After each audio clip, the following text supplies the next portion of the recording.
bienvenidos y agradeciendo la oportunidad que nos da la revista Quehacer Educativo y la FUM. Vamos a charlar, a conversar, a reflexionar sobre algunos puntos que deberían estar incluidos en este tema de concurso para maestras de educación común.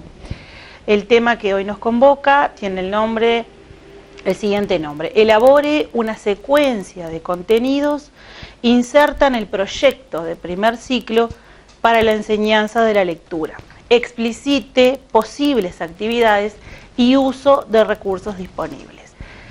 El primer punto donde nos vamos a detener es en analizar la consigna y leer realmente qué es lo que nos está pidiendo. Es decir, elaborar una secuencia de contenidos inserta en el proyecto de primer ciclo.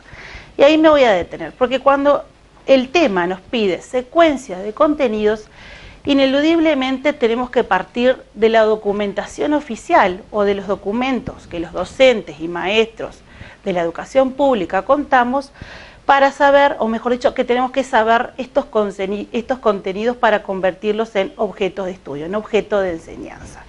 Entonces, primeramente, ir a la documentación oficial que nos nutre, que nos da un marco, que nos regula y nos orienta a nuestro quehacer. Para eso, ¿qué tenemos? El Programa de Educación Inicial y Primaria 2008, disponible en la página del SAIP, el documento base de análisis curricular y también la circular número 5 de inspección técnica del año 2016, es decir, del año pasado, que refiere tanto al trabajo del docente, a su producción, a la planificación, a la instrumentación de cómo llevar adelante toda esa ingeniería didáctica que los docentes ponemos o desplegamos al momento de planificar, ya sea un proyecto, ya sea una secuencia, una unidad. Entonces, ¿qué tienen en común este programa de educación inicial y este documento base? Se relacionan porque el documento base toma los contenidos del programa y elabora perfiles de egreso para tercero y para sexto, como lo dice en su última versión del 2016, que también está disponible en la página del SAI, según los procesos cognitivos y madurativos de los niños. Ahí nosotros vamos a encontrar que tanto la fundamentación del programa como la fundamentación que se explicita para el área de lengua, en el documento, hablan de lo que nosotros denominamos las prácticas del lenguaje. Y esto es muy importante. ¿Por qué? Porque aquí el objeto de estudio son las prácticas del lenguaje, como objeto de enseñanza. Ir al programa, ir al documento, pero tomando esta base. Entonces, si yo hablo de prácticas del lenguaje, estoy hablando de un enfoque desde discursivo, desde el género discursivo, desde el lenguaje como actividad humana. Y es muy importante saber desde dónde nosotros vamos a diseñar, a desplegar toda esa ingeniería didáctica para diseñar nuestra planificación, nuestra secuencia o nuestro proyecto de ciclo. Ambas dos, tanto el documento base como el programa, hacen referencia a estas prácticas del lenguaje como objeto de enseñanza. Y aquí viene la reflexión. Bien, me están hablando de prácticas del lenguaje, lo que implica que yo piense como docente qué voy a enseñar de la lengua. ¿Cuál es el objeto de estudio de la lengua? Es importante que cuando yo vaya a ver los contenidos tenga claro desde qué lugar yo voy a ver y desde qué lugar yo entiendo esas prácticas de enseñanza. Reitero, tanto en el documento base como en la fundamentación del programa, ustedes van a encontrar las mismas explicitadas en la misma fundamentación. El objeto de enseñanza son las prácticas del lenguaje. Bien, ¿por qué? Aquí tienen una cita, ¿no? Poner énfasis en las prácticas del lenguaje implica considerar la actividad verbal, esa actividad verbal que refiere también a la actividad humana, que se manifiesta a través de los textos, que son estas acciones verbales, y que nosotros después vamos a ir a ver que están circulando en un ambiente, en un contexto social, y que ahí realmente tienen sentido. Y que es desde ahí, desde el análisis de las posibilidades, de la reflexión, es que yo tengo que pensar ese lenguaje.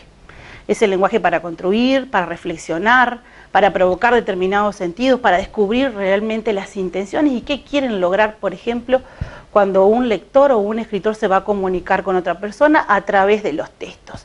Entonces, estos textos que circulan en estos contextos sociales vinculados a la actividad humana, es importante que nosotros tengamos muy en claro que voy a mirar los contenidos, pero desde esta concepción. Y que no me voy a atar simplemente a un contenido porque lo diga el programa. Estamos hablando de cuáles son las concepciones de la lengua que sustentan. Hay muchos autores que cuando dicen, estamos hablando de prácticas sociales, pero prácticas que ayuden a democratizar. Prácticas que hagan de los textos, o mejor dicho, del acceso a los textos, a la cultura, a la historia, a la posibilidad de pensar, de construir, de reflexionar. Entonces, referirnos a los documentos que enmarcan específicamente a su fundamentación, desde ahí marcar una postura, porque los docentes tenemos que saber el por qué lo hacemos, ¿tá? Y en base a qué, porque es lo que fundamenta nuestro accionar. No lo puedo hacer simplemente porque sea un contenido. Tengo que saber qué quiero lograr yo a través de ese contenido y hacia dónde apunta la práctica del lenguaje. La circular número 5 de inspección técnica, si ustedes la pueden leer, que está accesible digitalmente, en esa circular ustedes van a tener ciertos lineamientos respecto al trabajo del docente, a la planificación, a los momentos y también a la elaboración de secuencia, a cómo se prepara, a cómo realmente el trabajo del docente se transforma en una situación didáctica, cómo esos recursos se ponen a disposición del maestro para que el maestro se sienta, construye y elabore su propuesta. ¿Ah? Entonces, es muy importante porque nosotros tomamos como base la secuencia y porque a su vez el tema que nos convoca habla de la secuencia como metodología de trabajo. Y en uno de los apartados de esta circular dice, el análisis del contenido es una condición previa a preguntarse cómo se va a enseñar. Es decir, desde dónde yo me voy a parar para enseñar, qué concepciones de lengua y de lenguaje son las que sustentan lo que yo voy a enseñar. No es el contenido por sí mismo, sino realmente saber cuál va a ser el efecto que yo voy a lograr a través de la planificación de una secuencia. ¿Qué es lo que quiero enseñar? ¿Qué es lo que quiero que realmente aprendan? ¿Y para qué? No es simplemente una articulación o una fragmentación o una enumeración de actividades. Tienen atrás una intencionalidad que refleja las concepciones también y refleja tanto una concepción de lectura y de escritura, que es necesario tener claro. También la selección de contenido y las formas están condicionados por las opciones culturales e ideológicas. ¿Desde dónde voy a enseñar? ¿Desde qué momento o desde qué modelo yo me voy a parar al momento de trabajar con mis niños? Si capaz solo lo dejo en soledad con un texto, sin necesidad de intervenir, si pienso de que el niño solo va a lograr, por ejemplo, apropiarse de los contenidos, y estaríamos mal interpretando, por ejemplo, el constructivismo. El niño necesita una mediación y nosotros somos, a través de una organización de la ingeniería didáctica, como dicen los autores, lo que podemos, mediante una secuencia, organizar esas mediaciones entre el niño y el texto, para que realmente se apropien de esos contenidos.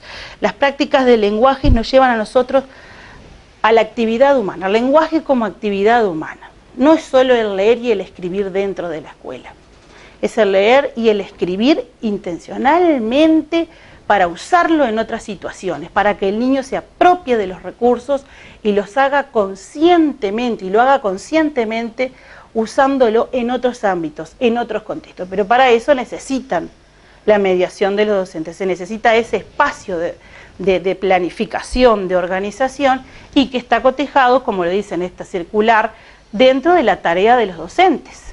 ¿Por qué? Porque uno puede tener un recurso o un texto que uno considere muy valioso, pero sin la intervención del docente, simplemente queda en eso, en un texto que capaz pasa desapercibido, que el niño capaz no detiene. Ahora, con la intervención del maestro, él puede ver muchísimos recursos de la lengua que le van a servir para la vida y que le van a servir para experimentar, para probar y para generar conocimiento. La lectura y la escritura no es reproducción simplemente de conocimiento, es una manera de generar conocimiento, de apropiarse de lo que conocí, de lo propio de la disciplina, por ejemplo, de la gramática, y usarlo en diferentes situaciones. ¿Qué enseñamos nosotros? Que estamos actualmente preguntándonos y que es un tema que lo discutimos. ¿Qué enseñamos nosotros específicamente desde el área que estamos trabajando, desde la lengua? Nosotros vamos a trabajar la práctica social de la lectura y de la escritura. ¿De qué estoy hablando? De leer y el escribir, pero para algo, con un sentido, apropiándome de los textos que circulan en los ámbitos, en los contextos, ¿tá? Pero para algo, que realmente el niño sepa que ahí está, hay una intencionalidad que él tiene que descubrir y que lo va a poder utilizar.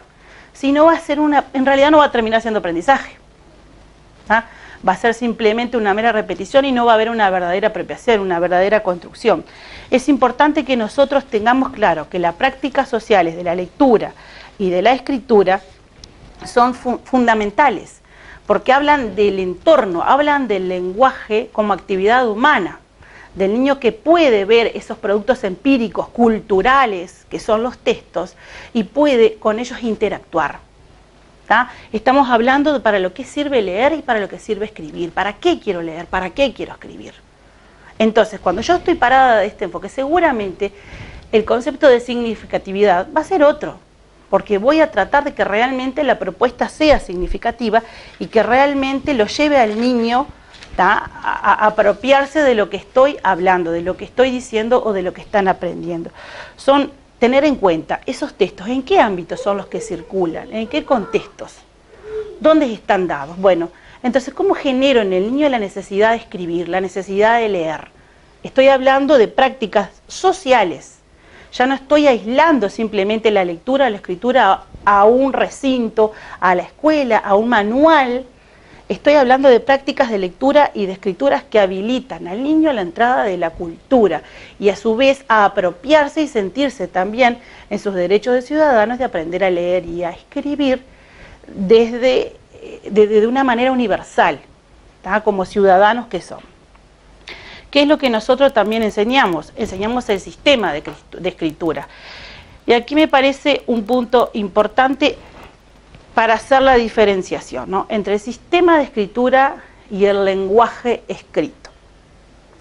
El sistema de escritura refiere más que nada al código, a lo convencional, a lo que nosotros capaz llamaríamos, a lo que es el sistema alfabético. Ahora, el lenguaje escrito, ¿tá?, estamos hablando de otra cosa. Entonces, estas prácticas sociales de lectura y escritura, en realidad, nos habilitan a tener una mirada tanto de la escritura y de la lectura integral del niño.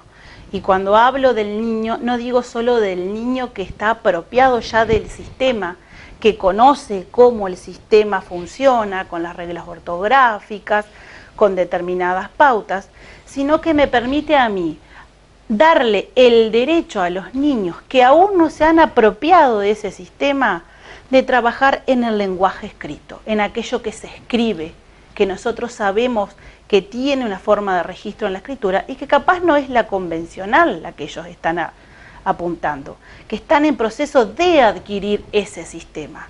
Entonces, cuando yo digo prácticas de lectura y de escritura social, ¿tá?, la práctica de lectura social y de escritura social, estoy reconociendo el derecho de los niños que aún no se han apropiado del sistema de escritura alfabético como tal, con la notación y las características y las reglas, de ponerlos y acercarlos a la lectura y a la escritura, sin necesidad de que uno le diga, esto tiene una falta de ortografía, le está faltando. De esos quehaceres se va a ocupar cuando él ya haya adquirido este sistema de escritura. Mientras tanto, esta etapa del lenguaje escrito, de ese lenguaje que es más que el formal, que se registra, donde el niño está preocupado por el contenido y no por la forma que va a tomar, estoy reconociendo al niño como un ciudadano que posee derechos a aprender a leer y escribir pero desde los primeros momentos de su vida y no desde que él adquiere el sistema de escritura por sí mismo. Es muy importante porque aquí se marca claramente un quiebre, porque estoy hablando de que el acercarse a los textos, el producir textos en inicial o en primer año, o en los inicios de primer año, yo voy a tener otra visión del niño, voy a valorar otros aspectos que seguramente la maestra de tercero que esté inserta también en el proyecto de ciclo no lo va a ver, porque va a estar preocupado de otros quehaceres del escritor y de los otros quehaceres del lector. Entonces es muy importante lo que decíamos hoy, desde dónde nosotros nos paramos a diseñar esta secuencia, desde dónde nosotros nos paramos a ver qué recursos utilizamos y de qué manera somos esos mediadores entre el niño y la cultura, el acceso a la cultura escrita, la cultura que todos los niños pueden acceder y que están en el entorno de ellos. Hablaba de este proyecto de ciclo. ¿Qué beneficios tiene cuando yo estoy hablando de un proyecto de ciclo? Sin duda que uno lo primero que tiene que ponerse a pensar es que en el ciclo se incluyen varias personas. Han incluido varios grupos, primero, segundo y tercero. Pero más que nada es importante que todas las personas que estén incluidos, que este proyecto sea realmente un espacio de producción, pero un espacio de producción con bases comunes, con concepciones comunes, ¿no? Con lugares comunes de encuentro y de reflexión y de producción. El proyecto tiene de por sí un producto empírico tangible, ¿tá? Pero sin duda va a ser diferente en primero, en segundo y en tercero. Pero las bases que sustentan este proyecto tienen que ser compartidas por toda la comunidad. Y si a su vez ese proyecto de ciclo está inserto dentro de un proyecto institucional, estamos hablando de una escuela o de espacios que se juntaron los docentes a discutir y a fijar acuerdos para saber qué vamos a enseñar de lengua, por qué lo vamos a enseñar y de qué manera. Entonces es muy importante que nosotros veamos que este proyecto de ciclo no simplemente es incluir primero, segundo y tercero. Es en la diversidad de pensamiento construir y en la diversidad de pensamiento unificar criterios sobre lo que nosotros consideramos de lectura y de escritura. Bien, es lo que decíamos, el niño de primero, de segundo y de tercero puede estar incluido, pero sin duda que los objetivos van a ser diferentes. En un proyecto de ciclo, el niño de primero seguramente va a tener diferentes tareas que lo va a tener el niño de tercero. ¿Por qué? Porque miren lo que dice, que el desafío para el primer nivel es afianzar lo que viene aprendiendo sobre el lenguaje escrito, sobre lo que acabamos de decir en la diapositiva anterior, y además aprender y apropiarse de ese sistema de escritura. Pero en el niño de tercero, que está inserto en este proyecto, seguramente yo voy a tener que afinar, profundizar, seleccionar, y dentro de esa selección ver cómo se vienen articulando algunos contenidos, que no son los mismos que para primer año, porque en primer año yo estoy valorando o estoy apuntando a que este lenguaje escrito tenga como horizonte o se vaya aproximando, acercando a lo que es el sistema de escritura. Bien, el tema que nos convocaba decía, elabora una secuencia de contenidos, inserta en este proyecto del primer ciclo sobre lectura. Y es importante también, por todo lo que venimos diciendo, volver a los documentos base, citarlos porque son documentos oficiales que avalan y a su vez también están las especificaciones para los docentes de ProLEA y de los CLE, donde se comparten las concepciones también del enfoque desde el género discursivo, aunque a veces es difícil encontrar la articulación entre los contenidos del programa y la fundamentación, es importante que al momento de leer estos documentos nosotros también marquemos críticamente algunos momentos, o mejor dicho, algunos apartados. Si bien la fundamentación del programa habilita el tratamiento y el trabajo desde los géneros discursivos, a veces resulta un poco dificultoso trabajar con los contenidos, ya que algunos quedan asociados a las tipologías. Pero leyendo la revista, que también es material bibliográfico de consulta y sugerida, la número 144, encontramos un artículo del profesor Eduardo Dotti donde habla sobre los géneros de textos como herramientas y como recursos. ¿Por qué? Porque son los que nos habilitan la enseñanza desde el género. Porque son los que están circulando en este contexto y que nosotros al abordar los textos indefectiblemente estamos trabajando, es decir, debemos trabajar desde el género discursivo, desde los recursos que están presentes en ese texto y que me permiten articular la lectura, la escritura y la gramática. ¿Para qué? Para que el niño sea consciente y haga un uso consciente de esos recursos, se apropie de ellos y los pueda usar. Es muy importante que nosotros tengamos clara que la fundamentación del programa habilita un trabajo, un tratamiento de las prácticas de lenguajes desde el género discursivo y que el texto, como producto empírico de esa actividad verbal, que se permanece estable, que tiene ciertas características, cuando estamos hablando de esas tanto orales como escritos, son los que a mí me van a permitir el trabajo, pero no para enseñar determinado género, sino para ver qué es lo que realmente hace que un texto se constituya dentro de un género literario, por ejemplo. ¿Qué recursos hay? ¿A qué apostó el autor? ¿Cómo hizo para construir sentido? ¿Cómo hizo para provocar determinados efectos? Entonces, ¿qué entendemos por lectura? ¿Qué es leer? ¿Qué es lo que acabamos de decir? Es un proceso de construcción de sentido. Bien, entonces en ese proceso de construcción de sentido, ¿qué hace el docente? ¿Cómo se plantea realmente el abordaje de un texto? ¿Simplemente es el texto dentro de un manual? ¿Simplemente es el texto que llevo a la clase? ¿O realmente necesita ciertas instancias de intervenciones, de mediaciones para que el niño realmente pueda apropiarse del texto, transformar lo que sabe en recursos conscientes y poder aplicarlos en otras situaciones? Es muy importante que nosotros, cuando estamos parados como práctica social de la lectura, le demos al niño esa posibilidad de hacer un uso consciente de los recursos que estamos trabajando, tanto en la escuela como en otros lugares. Está planteado, es decir, lo que estamos diciendo, estamos relacionando la fundamentación tanto del documento base como de los documentos de ProLE, las especificaciones técnicas, como el programa, como la fundamentación del programa. Bien. Es importante porque también lo plantea Eduardo Dotti, ¿no? El texto o el género de texto como herramienta, como recurso. Pero aquí vamos a hacer una reflexión. El texto por sí solo o un recurso por sí solo no es garantía de aprendizaje.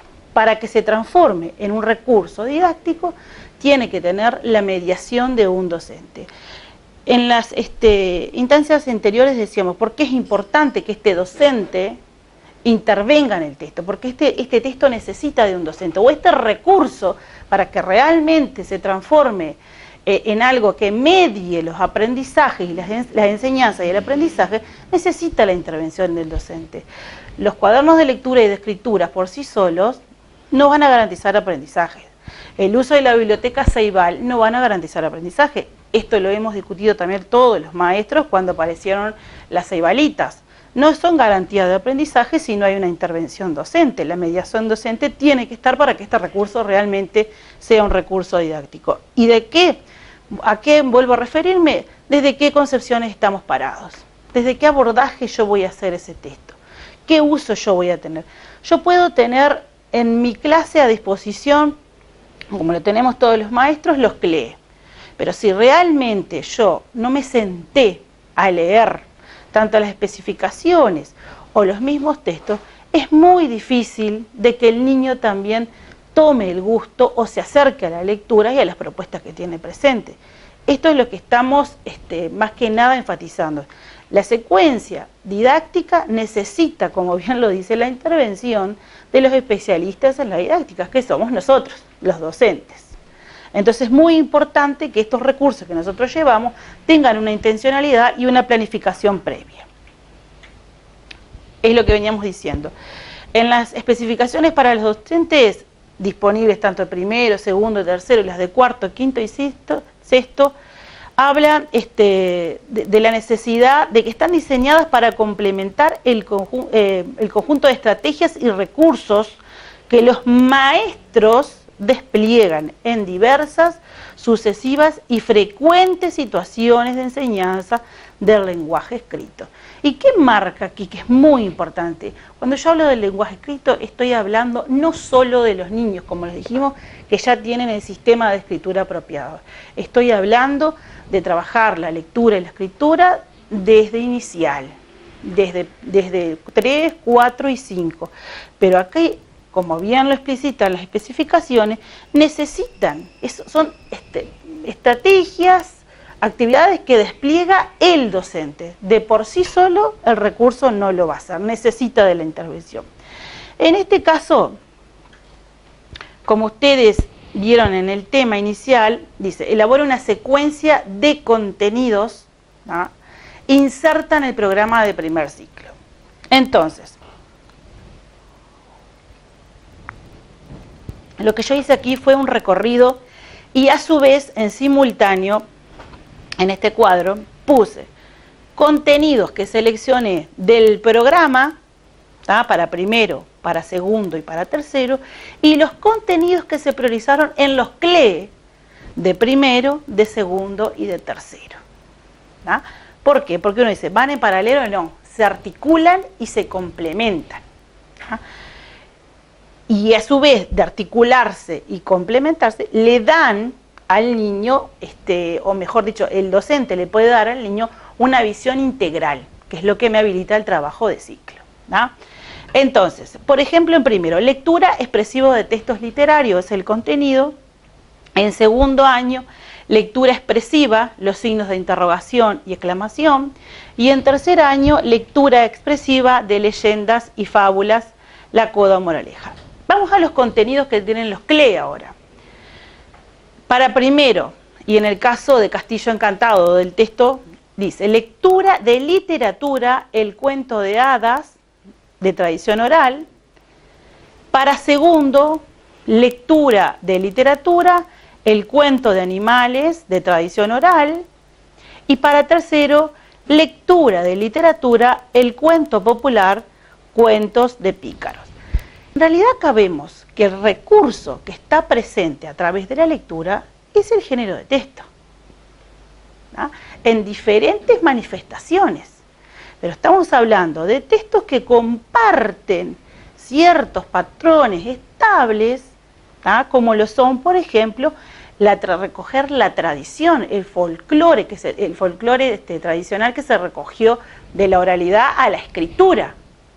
Y ahí uno puede ver la continuidad del contenido y a su vez dentro de cada grado ir priorizando determinados aspectos que presentan estos textos. ¿Ah?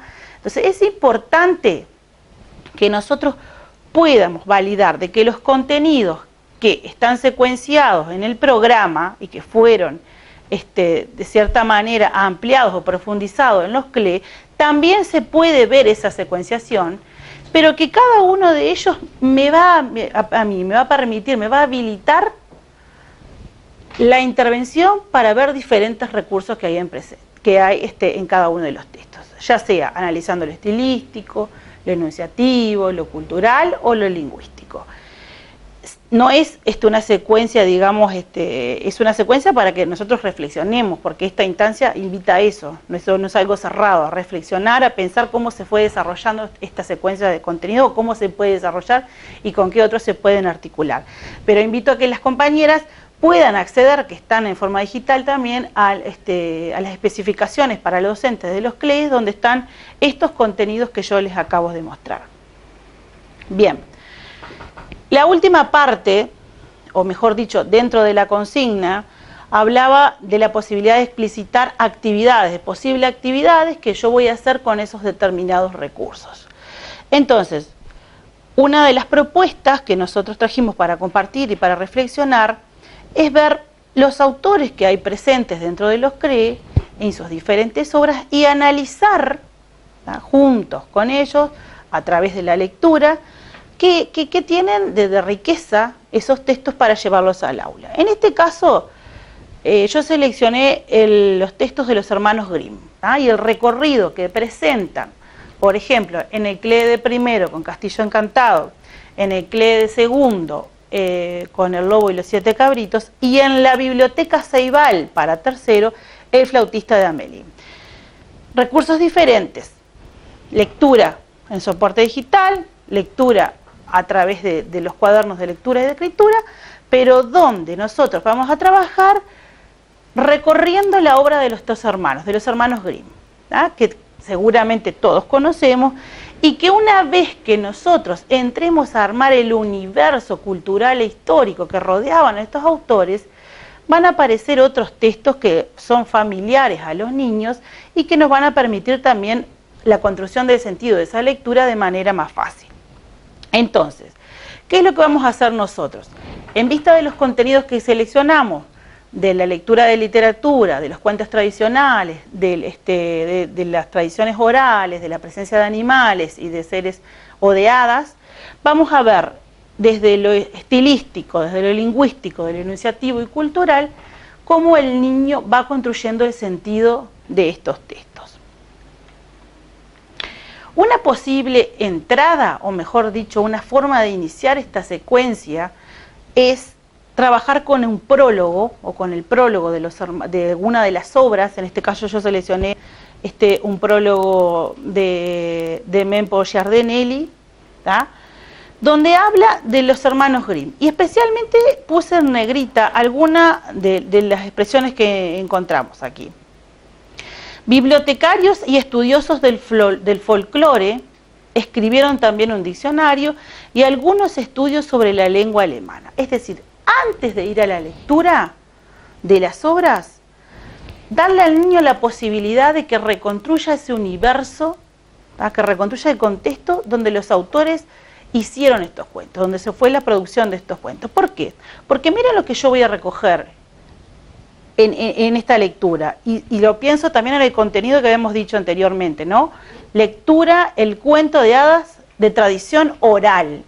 Miren lo que yo que también se repite en los tres. Dice, estos hermanos Grimm, bibliotecarios y estudiosos del folclore. ¿Qué idea le da al niño saber de que estos autores son estudiosos del folclore? Probablemente alguno diga que el folclore es un estilo musical. Bien, pero entonces ahí nosotros podríamos trabajar también en este contexto, ¿qué está diciendo? ¿A qué refiere ese folclore? ¿Y a qué yo lo entiendo por ese folclore? Y si yo sigo, dice, escribieron también un diccionario y algunos estudios sobre la lengua alemana, en este caso es la lengua materna de ellos. Es decir, darle al niño la posibilidad de que estos escritores, al momento de producir, tenían un amplio dominio, no solo del sistema de cómo se escribía, sino de las tradiciones, de lo que lo rodeaba culturalmente, ¿no? Entonces, esto es muy importante, porque dice luego, se hicieron famosos por una colección muy popular. ¿Qué quiere decir que una colección es muy popular? ¿Ah? ¿Que tiene acceso a quién? O que en realidad las personas que han leído son pocas, son muchas. ¿Qué refiere ese muy popular? Cuando alguien es muy popular, es algo muy conocido, ¿verdad? Bueno, hacerle ver al niño todos estos recursos que nos están permitiendo a nosotros conocer de los autores y saber que fueron capaces de ver ese folclore, esas tradiciones, esas costumbres, llevarlas al cuento, ¿tá? Intencionalmente, porque terminan con moraleja, queriendo decir algo, ¿tá? Queriendo dejar una enseñanza. También hay que ver que hacerle ver al niño de que la intencionalidad del autor es muy importante, ¿tá? Entonces dice, muy populares, se conoce como cuentos de hadas de los hermanos. Estos cuentos, miren lo que dice, son más de 200, se difundieron y leyeron en todo el mundo y en todos los idiomas. Miren la importancia de estos todos, en todo el mundo y en todos los idiomas. Este prólogo no dice que se difundieron en el mundo y en algunos idiomas, en todos, ¿no? Entonces yo también voy construyendo la idea de un clásico también, que está llegando, un clásico de la literatura universal, ¿tá? Que le estoy permitiendo a través del análisis de este prólogo que el niño pueda ver de que va a leer algo que realmente tiene una historia detrás y tiene un peso muy importante. El prólogo, por ejemplo, enumera las diferentes obras y refuerza nuevamente la idea de la importancia o la importancia de las producciones de estos hermanos, ¿no? Generaciones, las generaciones que han conocido y de todas las culturas, ¿no? Entonces, ¿qué importancia tiene para que el niño sepa de que lo que va a leer él fue leído en muchos lugares del mundo, en muchos idiomas y en diferentes culturas? ¿Qué quiere decir eso de diferentes culturas? ¿Tá? Es decir, un texto, o en este caso el género de texto de los hermanos Grimm, llegan a diferentes culturas, pero en cada una de ellas van a construir sentido a partir de lo que ellos tienen como creencias. Y ellos en sus textos también volcaban sus creencias, sus reflexiones y lo que creían que los demás tendrían que entender. Es muy importante esto, porque es una entrada, es una contextualización que al niño le va a permitir después, al momento de leer, entender el modo de decir, entender la forma en que lo dijeron y la forma en que quedó escrito y que fue pasando de un lugar a otro. Dice, lectura de texto para identificar los recursos lingüísticos que los autores utilizan. Por ejemplo, si yo vuelvo a la secuencia de contenidos y trabajo con el contenido de tercero, en la descripción de personajes o de lugares. Identificar cuál es la imagen que se construye, qué efecto provoca en el lector.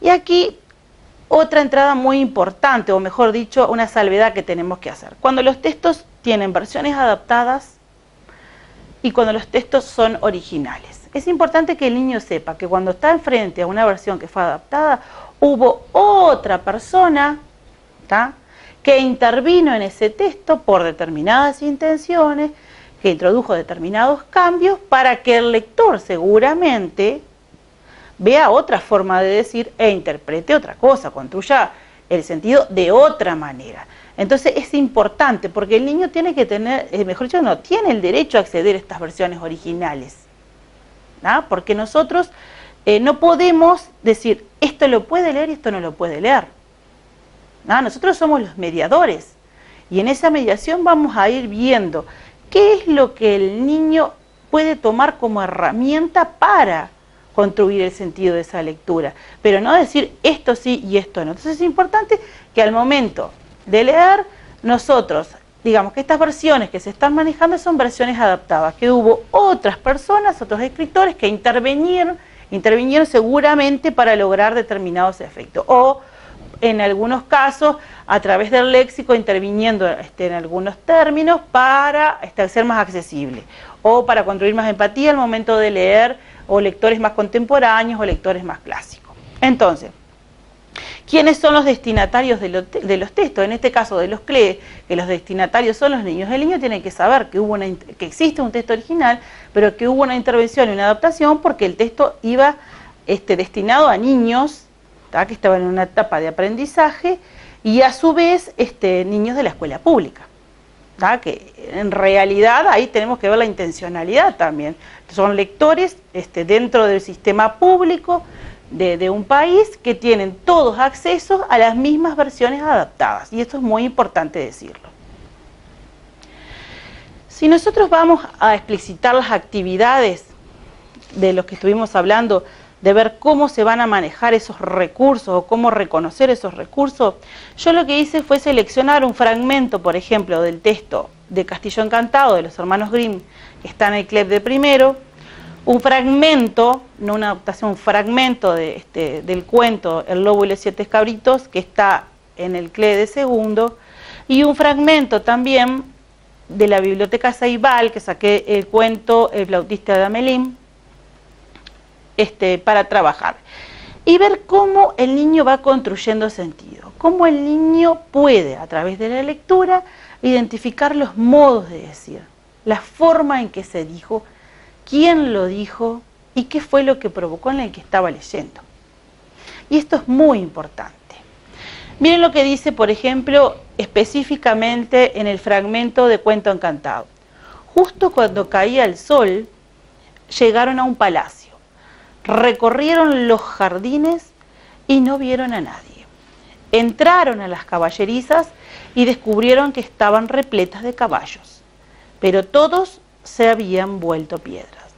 Algo asustados, los 3 hermanos entraron al palacio. Cruzaron una sala y otra más. Estaba vacío. Al final de un largo corredor, en una pequeña habitación, encontraron a un hombrecito. Cuando hablamos de reconocer los recursos, es preguntarnos, por ejemplo, ¿cómo se construye la idea de este palacio, de este castillo en el espacio? Gigante, como algo grande, como un lugar extenso. Miren lo que plantea el autor. Recorrieron los jardines. Utiliza esos plurales de los jardines, no ese jardín. Si uno piensa y lo lleva al niño a pensar en la vida diaria, nosotros tenemos un jardín, por ejemplo, en la casa, ¿no? Pero el autor utiliza este plural de los jardines para construir la idea de un lugar amplio, de un lugar majestuoso, es decir, un lugar que tiene muchos lugares destinados a espacios verdes, por ejemplo, ¿no? Pero no vieron a nadie, muchos jardines vacíos, ¿tá? Entonces, como algo, por ejemplo, que es un lugar donde estar muy agradable, no hay nadie, ¿tá? Encontraron las caballerizas y descubrieron que estaban repletas de caballos. ¿Ah? Miren la idea que transmite el repletas. Ante la cantidad, porque no dice encontraron la caballeriza, encontraron las caballerizas que estaban repletas de caballos. ¿Ah? ¿Cómo construye la idea de algo que había en abundancia? Repletas de caballos. Pero todos se habían vuelto piedras. ¿Ah? Lo contrasta con lo que estaba diciendo, la abundancia, pero a su vez dentro de esa abundancia, en esos lugares tan amplios, lo mágico de la literatura, todos estaban hechos por algo asustados. ¿Por qué? Si es un cuento que refiere de 3 niños que encuentran este castillo tan grande con caballos que estaban hechos piedra, no estaban asustados. ¿Por qué haber dicho algo asustados? ¿Qué idea ¿A qué idea me está remitiendo a mí? Los 3 hermanos entraron al palacio. Y miren aquí, cruzaron una sala y otra más. La idea de un espacio majestuoso, amplio, grande, está construida acá a través de las reiteraciones. Y otra más. Entonces yo puedo invitarlo al niño a reflexionar. Miren cómo utiliza y otras más. Reitera el conector. Pero a su vez de reiterarlo, ¿qué está construyendo? ¿Para qué lo hace? Y después, ¿por qué decide poner punto y decir, estaba vacío? Punto, desde la sintaxis, ¿qué efecto está produciendo? Ese enunciado que quedó entre un castillo muy grande, repleto de salas, una y otra, vacío. Intencionalmente contrastan ese espacio magnífico y amplio con la soledad. Y desde el punto de vista sintáctico, esos son los recursos que nosotros tenemos que hacerlos conscientes al niño, de ver cómo está el autor disponiendo de la puntuación para construir sentido. Al final de un largo corredor, en una pequeña habitación encontraron un hombrecito. ¿Qué efecto construye en el lector? Largo corredor. Y si a su vez lo contrastamos, que después de un largo corredor hay una pequeña habitación, no con un hombre, con un hombrecito, ¿cuál es la dimensión que toma tanto esa pequeña dimensión como ese hombrecito? Que viene contrastando con todo lo majestuoso y lo amplio. Entonces, eso es a lo que apuntamos. Ver qué recursos hay, cuál es el estilo que tienen, desde lo estilístico, estos hermanos Grimm para presentar esta situación, estos autores para presentar esta situación. Y a su vez, si yo voy al contexto, a lo cultural, cuando me refiero a los palacios, a los castillos y a su vez encantados, ¿verdad? Cómo se van describiendo esos lugares medievales que fueron, dentro del folclore alemán, muy importante al momento para escribir. Eso puede ser una propuesta para pensar con el CLE de primero. Con el CLE de segundo, sigo trabajando con los mismos autores. El lobo y los 7 cabritos. El fragmento inicial, yo los invito a pensar cómo construye el autor el vínculo entre la cabra y los 7 cabritos. Y miren cómo lo hace. Érase una vez una cabra que tenía 7 cabritos. Los quería muchísimo, tan tiernamente como una madre puede querer a sus hijos. Miren lo que dice aquí. Los quería, ¿de qué forma? Muy tiernamente. Pero no le alcanza con decir que solo lo quiere de forma tierna. Lo intensifica diciéndole muchísimo, no mucho, muchísimo. Le pone todavía más acento. Tan tiernamente, y después se establece una comparación. Como una madre puede querer a sus hijos. No dice cómo las madres quieren a sus hijos, porque también nos habilita a reflexionar. ¿Por qué no habrá dicho cómo una madre quiere a sus hijos? Nos deja el cómo puede querer, porque no siempre este vínculo puede estar signado por un vínculo de amoroso, de quererse. Entonces, estos adverbios van construyendo un sentido en la relación de la cabra y los cabritos que es muy importante.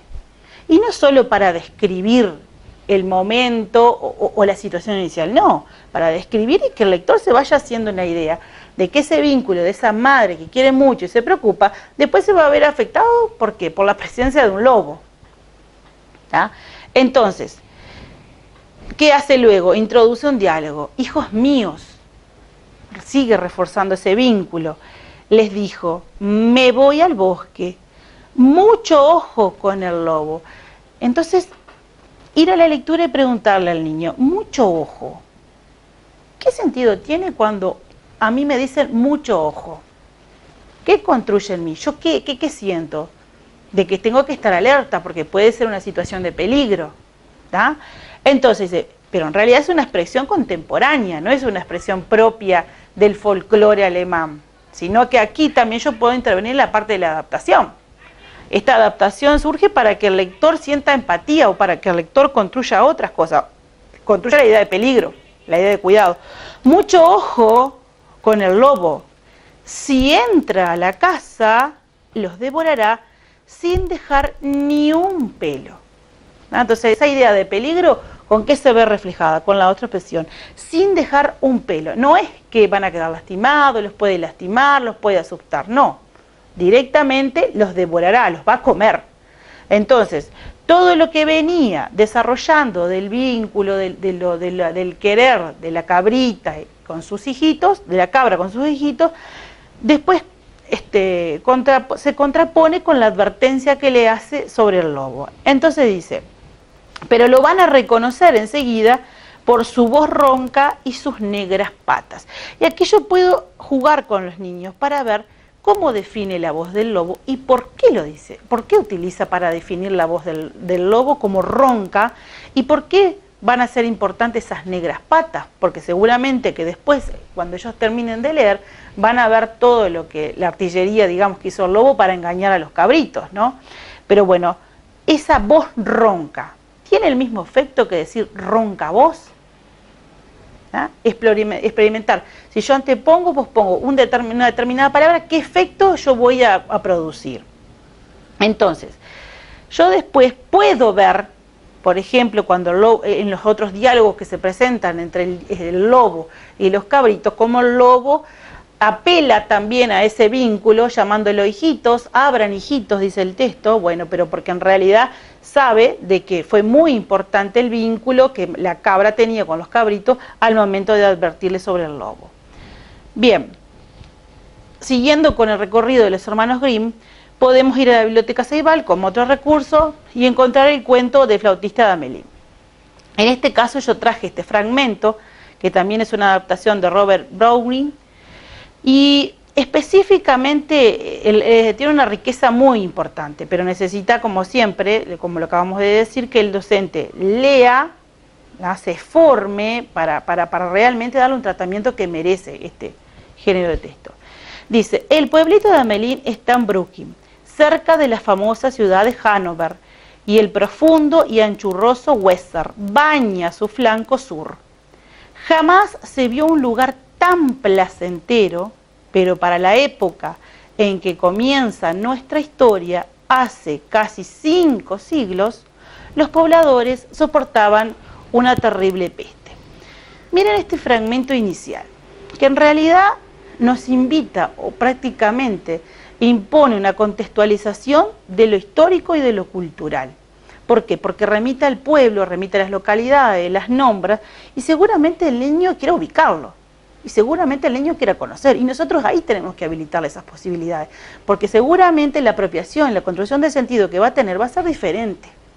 ¿Ah? Pero la descripción que hace de este pueblito, ¿por qué decide llamarlo pueblito? ¿Qué carga valorativa tiene ese pueblito? ¿Es capaz pequeño por tamaño? ¿Es capaz pequeño porque es relativamente joven? ¿A qué se refiere ese pueblito? ¿La cantidad de gente? ¿Poca gente la que vive? Bien. Una ubicación precisa. Y miren, dice, cerca de la famosa ciudad. Es decir, no está ubicado en cualquier lugar. Tenemos una ubicación precisa, pero a su vez de una localización geográfica tenemos también otra valoración. Cerca de una famosa ciudad. Como este pueblito, y el autor decide llamarlo pueblito, ¿qué carga valorativa tiene llamarlo pueblito? Ese pueblito, ese diminutivo, ¿será por lo pequeño en superficie, por lo pequeño en población, por lo pequeño capaz que recién surgía como pueblo? Bueno, esas cosas hacerlas ver al niño, que no un diminutivo siempre es para decir que algo es chiquito, ¿no? Y que puede tener otro sentido, que nosotros tenemos que lograr que el niño se apropie de eso, que el niño haga consciente eso. Porque aquí el autor va a poner varias cosas, aparte de la localización geográfica precisa al lado de una ciudad famosa. ¿Qué efecto tiene ser un pueblito al lado de una famosa ciudad? Sin duda tiene otro carácter. Bueno, ¿y qué efecto tiene ser un pueblito al lado de un río que tiene estas características que plantea el texto? Que baña el flanco sur, que en ningún momento dice que es un río. Y que yo puedo invitarlo al niño a reflexionar dónde él se da cuenta. ¿Dónde hay evidencias de que aquí hay un río? ¿Dónde? Y lo invito a experimentar, lo invito a explorar. Dice, jamás se vio un lugar tan placentero. Miren las características que tiene. Es un pueblito, tiene una carga valorativa muy importante, cerca de una ciudad famosa, cerca de un río que tiene ciertas características especiales y que se transforma en un lugar tan placentero, placentero. Miren lo que dice, jamás se vio un lugar tan placentero. ¿Qué idea da? Sin duda que es muy importante toda esta, si se quiere, majestuosidad que está planteando de este pueblo y después lo condiciona. Pero ¿qué pasa? Para la época en que comienza nuestra historia, y miren el permiso que se da al autor, de establecer un vínculo con el lector que lo está leyendo en este momento, decir nuestra historia, y después hace la acotación, hace 5 siglos atrás. Entonces yo les pregunto a los niños, ¿cómo nuestra historia de 5 siglos atrás? ¿Qué fue realmente lo que quiso este autor hacer con este recurso que pone? Hace un vínculo, si se quiere, de temporalidad. Es decir, lo que yo estoy leyendo, lo que yo estoy construyendo como sentido, interpretando, y lo que realmente sucedió. Entonces es muy importante porque esa empatía es un permiso que se da a este autor con esta versión. Dice, hace 5 siglos atrás, los pobladores soportaban una horrible peste. Entonces, todo eso placentero, majestuoso, tranquilo, si se quiere, de pueblito al lado de una ciudad famosa, capaz que una ciudad famosa con mucho ruido, y este pueblito estaba al lado y tenía otras condiciones. Pero soportaban una horrible peste. Y ahí yo voy a tener, ¿qué quiere decir con lo de horrible? Peste. ¿Por qué no soportaban una peste? Porque en realidad ya está preparando al lector a aventurarse de que lo que viene es algo que realmente tiene un carácter de horrible. Y si no dijera horrible, ¿qué otra cosa podría decir? Podría ser terrible, tremenda, bueno, darle al niño todas esas posibilidades. De decir, yo quiero decir que es algo que realmente fue tremendo, que realmente fue terrible. Estamos hablando de una peste. ¿De dónde yo conozco esa palabra también y de dónde es? Y miren después, que es muy interesante, dice, ratas. Intencionalmente exclama, ratas. Desafiaban a los perros, mataban a los gatos, mordían a los bebitos en sus cunas, se comían los quesos de los moldes y sorbían la sopa del mismísimo cucharón del cocinero.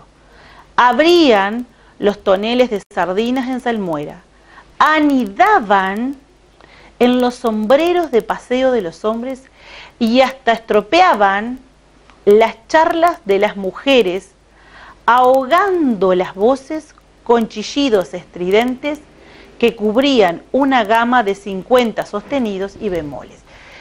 Miren lo que hace el autor. Después de presentar lo terrible de esta peste, ¿no?, entra en una descripción de las ratas que realmente estremece al lector.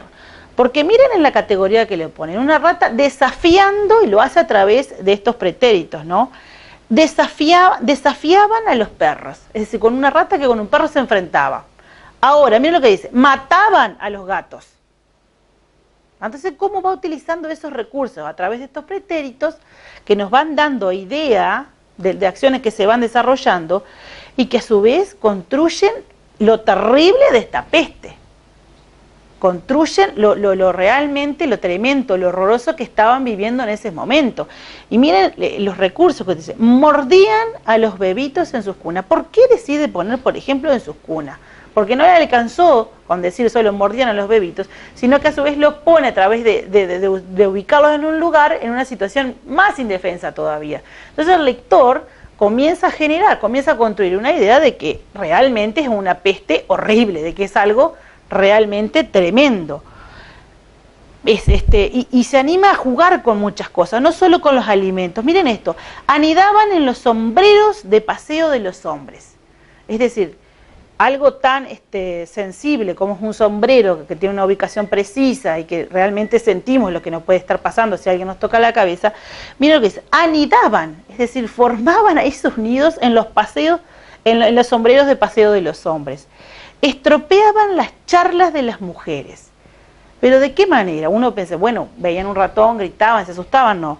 Ahogando las voces. Este recurso realmente me parece muy importante, que el niño vea, o mejor dicho, que el niño identifique qué es lo que realmente siente una persona cuando está ahogada.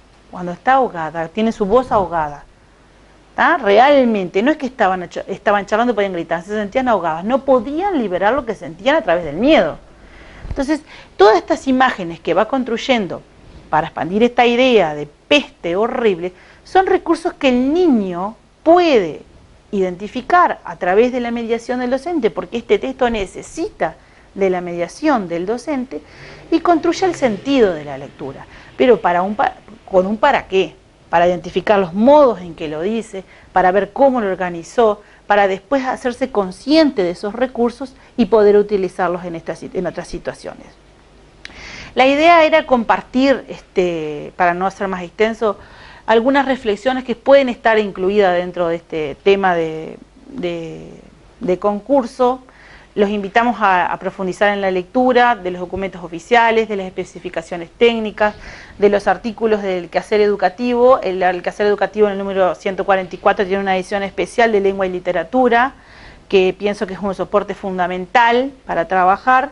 Y bueno, la idea es pensar para lograr una producción que realmente sea valedera. De mi parte, muchas gracias y queda a disposición la bibliografía y los materiales.